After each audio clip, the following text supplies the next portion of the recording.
Good evening. What I do is not me. Everything I attribute is to my Guru. He guides me.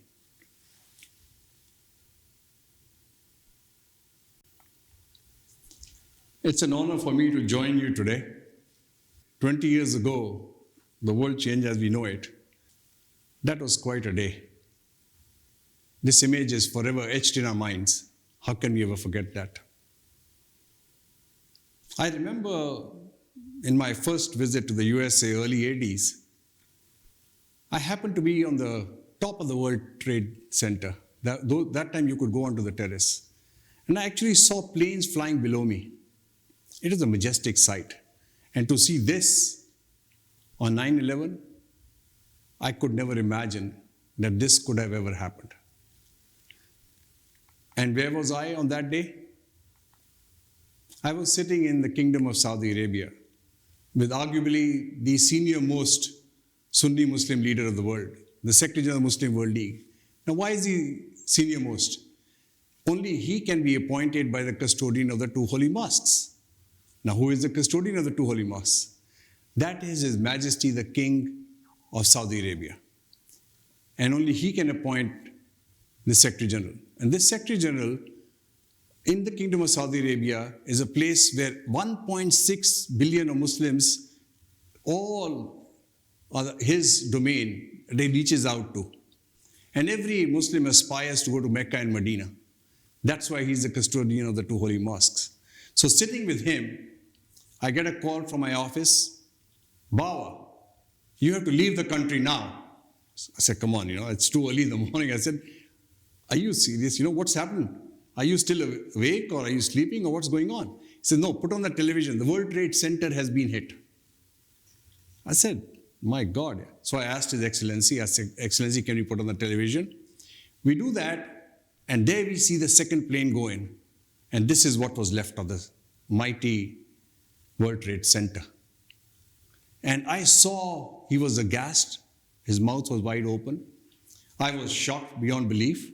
It was as if something from a sci-fi episode or something, that this is the World Trade Center in the greatest country of the planet, the mightiest country, this could happen. But that was a turning point in our history as we know it. For a fleeting moment after that, we did see civility being restored in our communities. People came together like never before in my lifetime. And I said, wow, out of all this anguish and grief, something positive is coming. Maybe we can start to get along. But one lesson learned there. The media would have you believe that people were celebrating this terrible incident. Not so, not correct. I was witness with the senior most Muslim leaders in Saudi Arabia. And thereafter, I was in Iran. There too, they were horrified. Okay, so don't believe everything that you see or read in the media. That's not true. I began to share, this is a fleeting moment at that time. But look where we are today. Is this the image that we want to share or the world to know about the mightiest country in the planet? The United States of America. For a moment, I want to digress and greet my Jewish brothers on Rosh Hashanah and say Shana Tova. To my Hindu family, I want to say Happy Ganesh Chaturthi.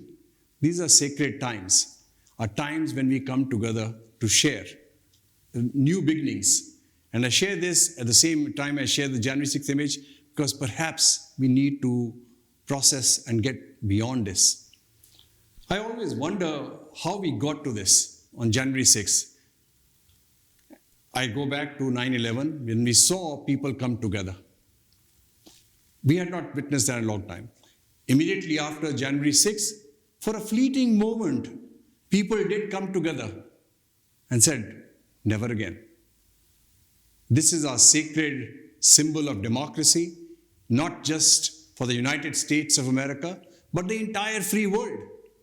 We are the leader of the free world. What happens in the United States impacts every one of us, irrespective of where we are.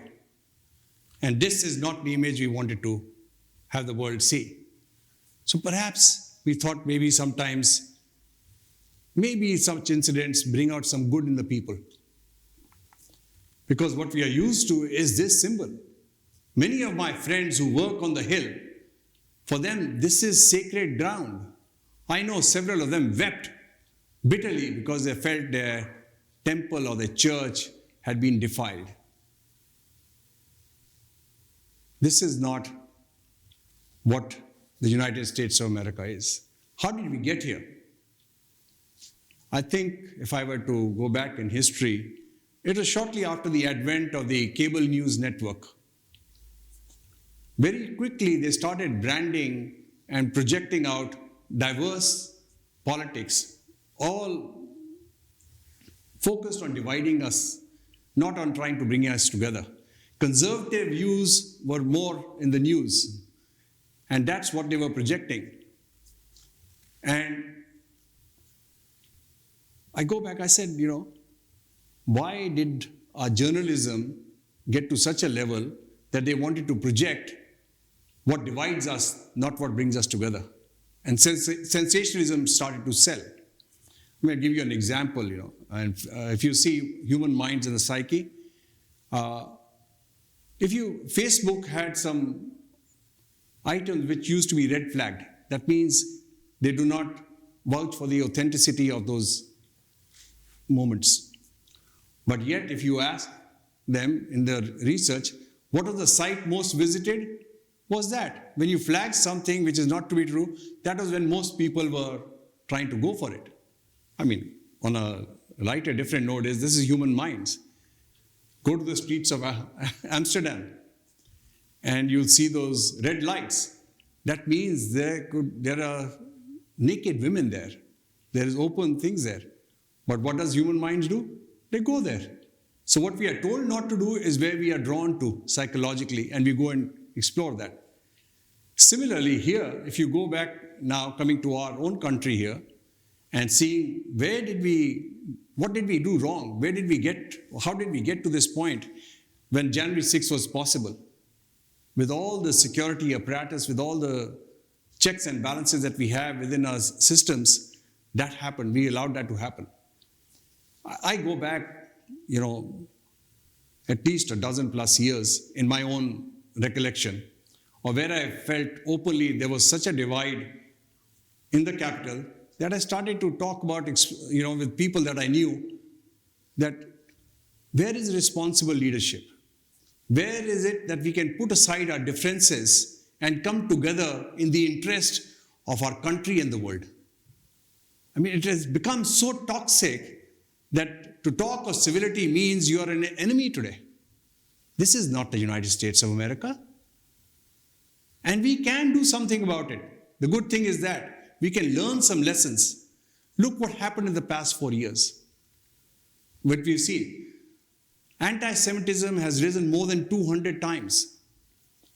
I mean, this is the community, the Jewish community, which suffered the biggest disaster, the most horrible disaster in the last century, the Holocaust. 6 million innocent people were slaughtered for no fault of their own, all because they were Jewish. This is not humanity. Those are not human beings that can commit such a dastardly act. And yet today, we see anti-Semitism growing so much.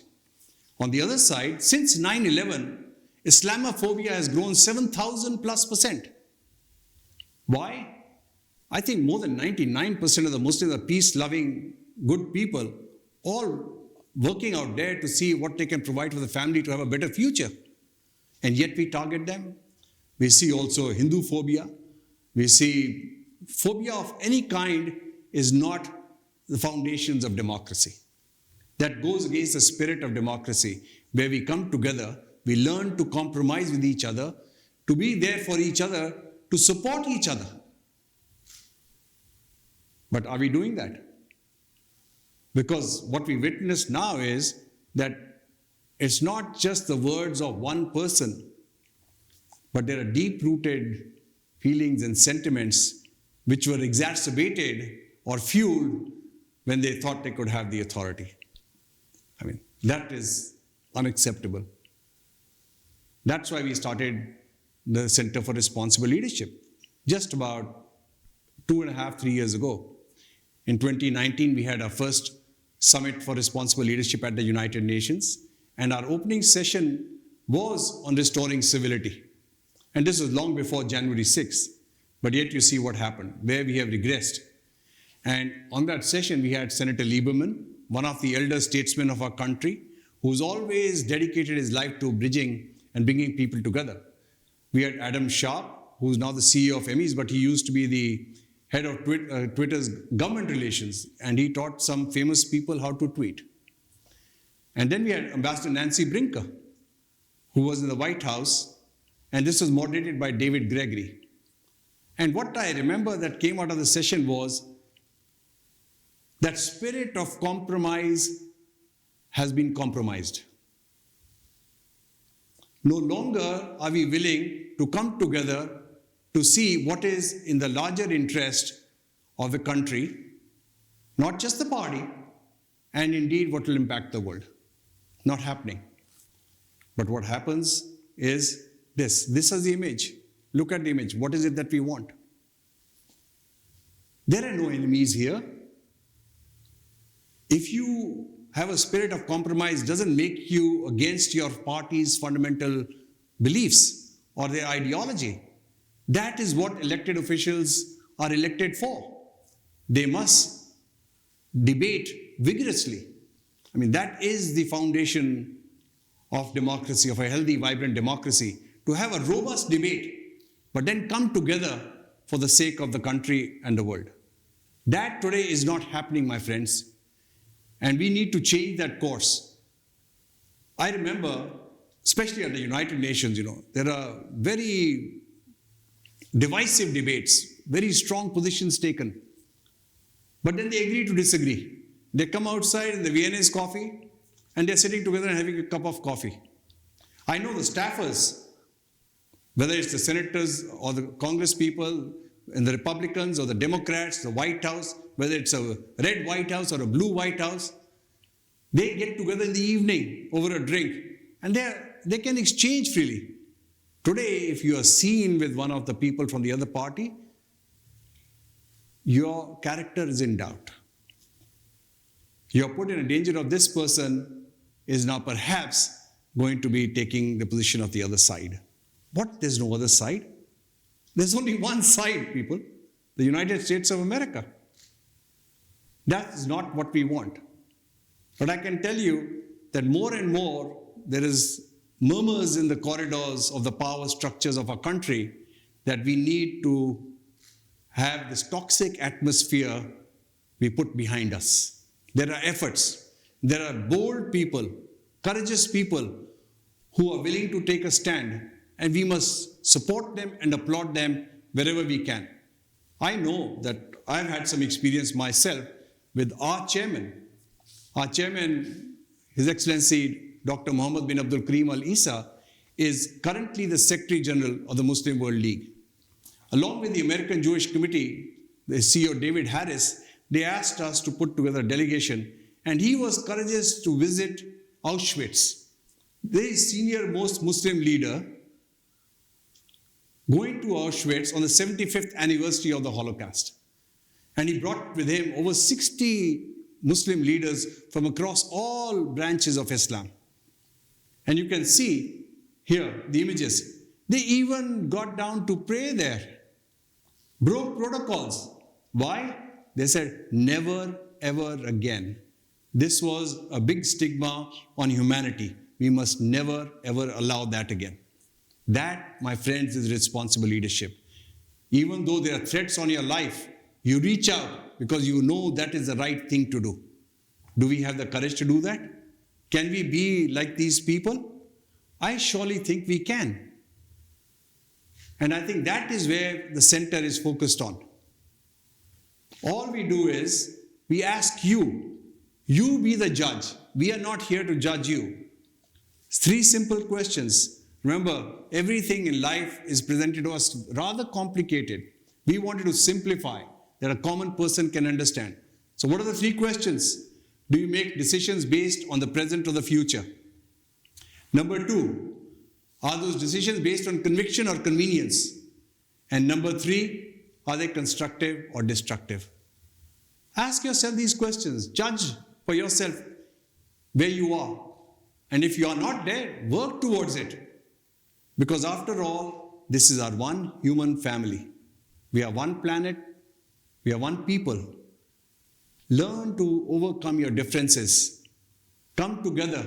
Let's see that our children and our children's children will be proud of the way we turned the world over to them, so it can indeed be more prosperous, more bountiful, that way they can realize their ultimate dreams, the highest aspirations of their own goals, if you were.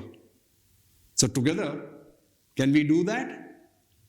Let's do it. That's what the world demands of us. That's what we need to do, and that's what we will do. Thank you.